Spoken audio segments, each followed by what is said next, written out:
Hello everyone, welcome to Kanen Coffee. Today we have a Pavoni that was leaking from the base.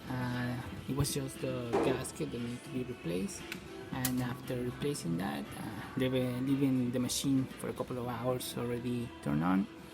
There's no leaks at all in this machine,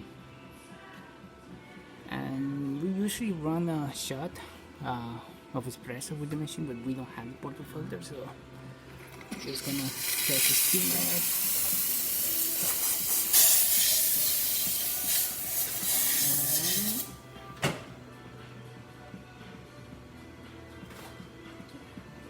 And we're gonna just pull up the lever.